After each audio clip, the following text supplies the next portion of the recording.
Well, good evening, this is Hound Dog Steve wishing you a very pleasant evening. And here we are, we're going to talk about one of the usual suspects, your friend and mine, George Soros. Now, George Soros, in the midst of all of this chaos, is on a shopping spree. And he is saying that there's lots of opportunities come out of a crisis. I mean, this guy is the ultimate vulture capitalist.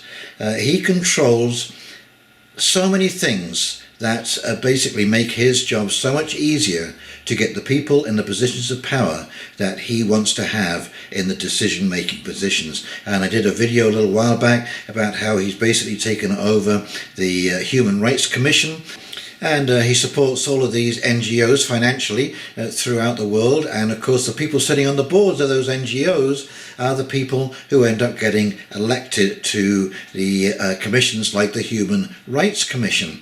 So this man exerts an awful lot of influence. And if you've ever wondered what kind of personality George Soros is, I found the Australian Broadcasting Corporation 60 Minutes interview with George Soros, and it is very revealing, especially his wartime experiences, where he watched his fellow Jews basically have their property stolen from them and marched off to death camps. And his response was basically, well, there are winners and losers, and that was a lesson that he learnt from that experience.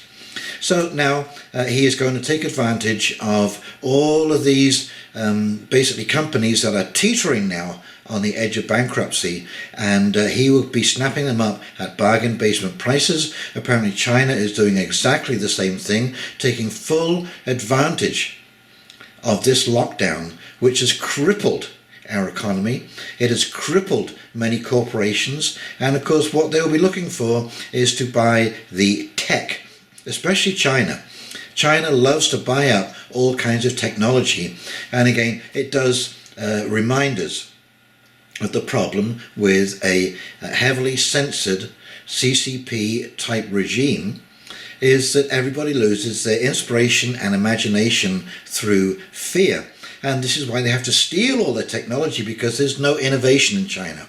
They can copy, they can reproduce, and they make a damn good job of it. Don't get me wrong. I mean, some of the high-tech stuff that they're getting into now is incredible. However, they do not innovate, and this is the downside. You have to be free. Your mind has to be free to innovate. You have to feel free to make mistakes without repercussions, because that's how you learn things. You have a think tank. You sit down and you just throw out ideas. Everyone around that table, doesn't matter how crazy those ideas are, you just throw them out onto the table, and you flesh out at a later date, you know, which ones are going to work, which ones are not, combinations, and so on and so forth. This is something that you cannot do when you spy on your citizenry. It shuts them down. It makes them afraid to think and afraid to speak. Anyway, the reason I'm talking about George Soros is I found this article on Russia Today, and we're just going to flip over to that because it is quite illuminating. Yes, here he is, your friend of mine, George Soros. God bless his pointed little head. And so let's flip over to this article, and we'll come back and I'll do a quick wrap up. Okie dokie, here we go. And this is from RT, and this is a great publication. I follow RT all the time. They really cover some great stories. Everything's up for grabs. Soros sees big opportunities after CV endangers our civilization. Billionaire currency speculator George Soros has hailed the CV outbreak as the crisis of his lifetime, all but salivating over the chance to remake society amid the revolutionary moment he claims preceded the outbreak. Even before the outbreak hit, I realized that we were in a revolutionary moment where what would be impossible or even inconceivable in normal times had become not only possible, but probably absolutely necessary, Soros told Project Syndicate on Monday. And then came CV. Acknowledging the unprecedented event that probably has never occurred in this combination really endangers the survival of our civilization. The philanthropist warned we will not go back to where we were when this outbreak started. Everything is up for grabs. I do not think anybody knows how capitalism will evolve. While he didn't specify what exactly defined the pre-CV revolutionary moment he was referring to, Soros has in recent months poured $1 billion of his prodigious fortune into setting up a university network to fight nationalism and climate change, calling the initiative the most important project of my life. And he returned to that subject in Monday's interview, hinting that the political lives of both Chinese President Xi Jinping and US President Donald Trump, whom he slimed as dictator and wannabe dictator respectively, were coming to an end. The crisis would bring nations closer in the long run, he predicted, even if in the short term they hurt themselves out of fear. China's battle with the CV has left Xi perhaps vulnerable, Soros speculated, declaring himself to be on the side of those who believe in an open society, and there are many people in China who are very much in favour of an open society too. Soros's Open Society foundations have played a prominent role in fomenting colour revolutions in societies lacking the Soros-determined openness, adding a potential layer of threat to what on the surface sounded benign. But despite essentially agreeing with Trump that we must protect our democratic open society by not working too closely with China, Soros maintained his revulsion for the American leader. I will also say that I put my faith in Trump to destroy himself, and he has exceeded my wildest expectations, he said. Soros-funded groups have been working to remove Trump from power practically since he took office, more recently focusing their efforts on a mail-in voting campaign Republicans have claimed would open the door to unprecedented levels of voter fraud. Soros himself, meanwhile, has accused Facebook CEO Mark Zuckerberg of colluding with the Trump campaign to help Trump secure re-election, going so far as to demand his removal from the control of the social media platform if he did not halt all political advertising. And of course, this is absolutely correct. If we go to a mail-in, the opportunity for voter fraud is absolutely staggering. The voting in elections is one of those few things that must always be done in person.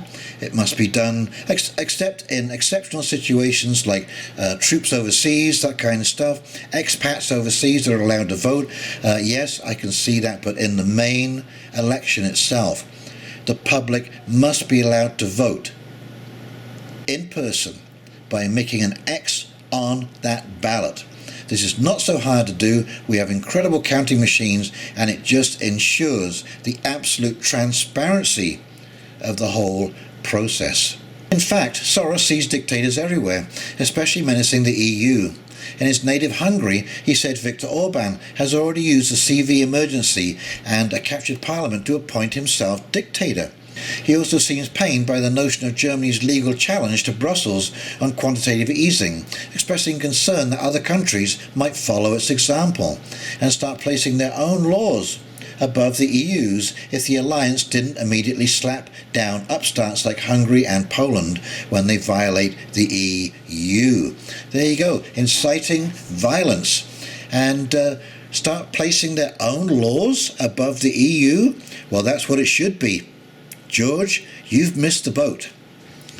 If the German court's verdicts prevent the EU from resisting these developments, it will be the end of the EU as we know it, he warned. Italy leaving the EU would also kill the alliance, he added. The CV outbreak exposed cracks in the Continental Alliance as European nations turned on one another in a scramble for supplies and closed their borders in a bid to keep out the outbreak. Italy in particular was hit hard, only to have its cries for aid largely ignored by its neighbours and Brussels. When help did come, it came from unexpected quarters: Russia, China, Cuba, or in the form of token gestures bordering on the insulting, as with Germany's offer to take in a few dozen of Italy's 80,000 plus CV patients to relieve the strain on its healthcare system. Along with Spain and France, Italy faces a ruined economy as its citizens emerge from lockdown. Some 700,000 children under 15 lack adequate food, according to an Italian farming organisation, while the EU has remained reluctant to provide financial assistance. And George Soros is going to take advantage of that. Remember that, folks. Remember who these people are and what they have done. Now, as I mentioned yesterday in my video, is how do people like this manage to get into such positions of influence where their twisted little ideology becomes the mantra for the rest of the world? How is it this guy gets to set up chaos? And I've no doubt, I've absolutely no doubt, as it lays out in the article, no doubt that George Soros is continually trying to create chaos, not only to form the world in the image that George Soros wants to see, but also to make literally billions of dollars off the chaos that ensues, picking up companies and corporations at bargain basement prices. Like I say, this is vulture capitalism. This is the worst kind of capitalism. This is destructive capitalism. Nobody is the winner in this, well, except George Soros maybe. But there's no person, no one working in that factory, no one who owns that factory. There's no one who will benefit this deal, because what George Soros will do is gut that down. And again, I always find it interesting that these are the very people who are always talking about humanity and saving people and protecting people, and we've got to save the world and blah-de-blah-de-blah, and yet when push comes to shove, they are the ones creating the misery and suffering for millions and millions and millions of people around the world because of their callous investment practices. He said the same thing when he crashed the British pound. Britain was teetering, and he went in and sold a pound short, and the pound collapsed. It was unbelievable. Britain nearly went bankrupt over that deal. And what did George Soros do? He shrugged his shoulders and once again said, there's winners and losers in every game. And George Soros wants to be a winner at your expense and my expense. So I hope you enjoyed this video, and if you have, please like, comment and subscribe below, and please let me thank everyone who joins me over these videos. As you can see, I'm just sitting in my office, picking up stories, narrating, putting out things that I think are of interest, and hopefully waking up a few people, red pilling a few people, maybe presenting things in a rational manner, and doing what I prefer, what I love. I prefer to do this. This is absolutely incredible, is using their own words against them to show you who these people really are. And in the meantime, this is Hound Dog Steve signing off, wishing you a very pleasant evening. See you later. You take care. We'll talk soon. Bye.